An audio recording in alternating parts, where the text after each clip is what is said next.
देवेंद्रजी, आरे कारशेडचा विषय खूप गाजलेला होता. आता कांजूरमार्गची जागा मागितली जाते असं म्हणून ठाकरे गटाकडून एक टीका केली जाते.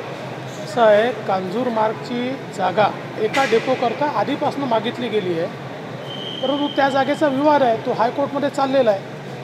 आणि ही जी मेट्रो कारशेडची जागा या मेट्रो 3 करता मागितलेली आहे, ही काय आत्ता कांजूरमार्गची जागा आहे ती 6 करता मागितलेली आहे, ती 3 करता मागितलेली नाही आहे.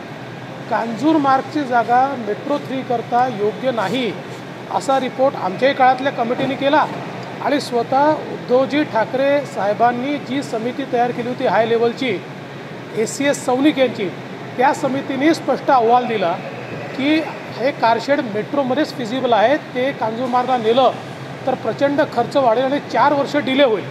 त्यामुळे त्यांच्याच कमिटीचा तो रिपोर्ट आहे.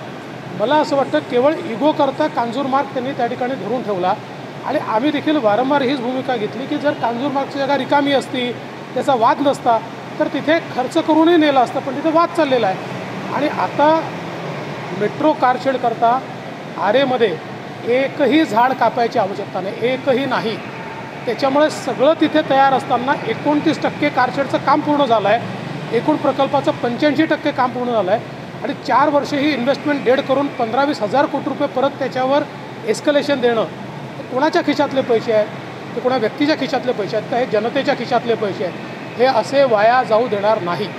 खाते वाटप केव्हापर्यंत होईल? मंत्रिमंडळ विस्तार झालेला आहे, खाते वाटप लक्ष असतं. लवकरच होईल, काळजी करू नका. लवकरच तुम्हाला खात्यांच्या संदर्भातली माहिती मिळेल. तोपर्यंत तुम्हाला बरं आहे, दिवसभरात तुम्ही 3-4 प्रकारची खाती तयार करताय, लोकांना वाटताय, पालकमंत्री वाटताय, तुम्हाला एक चांगलं काम मिळालं आहे. आम्ही जर पेपर फोडून टाकला तर तुम्हाला दिवसभर चालवायला काम थोडी मिळणार आहे. पंकजाताई म्हणाल